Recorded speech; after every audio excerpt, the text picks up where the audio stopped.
जो अमेरिका है वो इतनी बड़ी मुसीबत में इस वक्त फंसा हुआ है कि लोग उसे समझ भी नहीं पा रहे हैं, और अमेरिका अकेला रीजन बनेगा नेक्स्ट सबसे बड़े फाइनेंशियल कोलैप्स का। मैं आपको समझाता हूं कैसे। आप समझिए कि यूएस के ऊपर 37 ट्रिलियन डॉलर का कर्ज है। ये इतना बड़ा नंबर है कि इसका डेली इंटरेस्ट इंडियन रुपीस में लगभग 24,000 करोड़ है। मतलब हर दिन यूएस 24,000 करोड़ का सिर्फ इंटरेस्ट भर रहा है। एक साल का ये लगभग 1 ट्रिलियन डॉलर का इंटरेस्ट है। तो इतना बड़ा कर्जा यूएस चुकाएगा कैसे?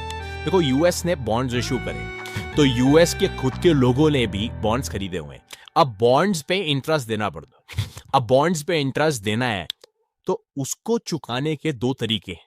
पहला, या तो आप इतना पैसा कमाएं कि आप इंटरेस्ट चुका पाए। अगर आप इतना पैसा नहीं कमा रहे हैं तो आपको डेट रीफाइनेंसिंग करनी पड़ती है।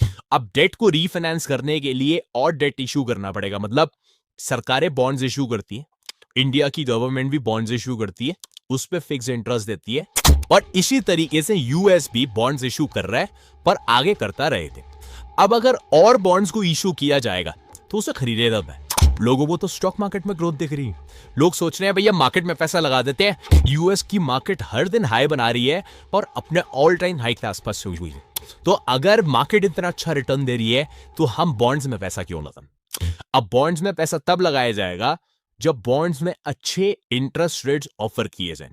जैसे ही अगर फेड ने एक बार भी ये बोला कि हमें इंटरेस्ट रेट बढ़ाना पड़ेगा, तो आप ये समझ जाइएगा कि अब यूएस अपना कर्जा नहीं चुकाएगा और उसे और कर्जा चाहिए, डेट उठाना पड़ रहा है, तो इंटरेस्ट रेट बढ़ेंगे। और जैसे इंटरेस्ट रेट बढ़ेंगे, स्टॉक मार्केट, बिटकॉइन सब कोलैप्स कर जाएंगे, क्योंकि लोग अपना पैसा रिस्की इंस्ट्रूमेंट से निकाल के सेफर इंस्ट्रूमेंट में डालते हैं।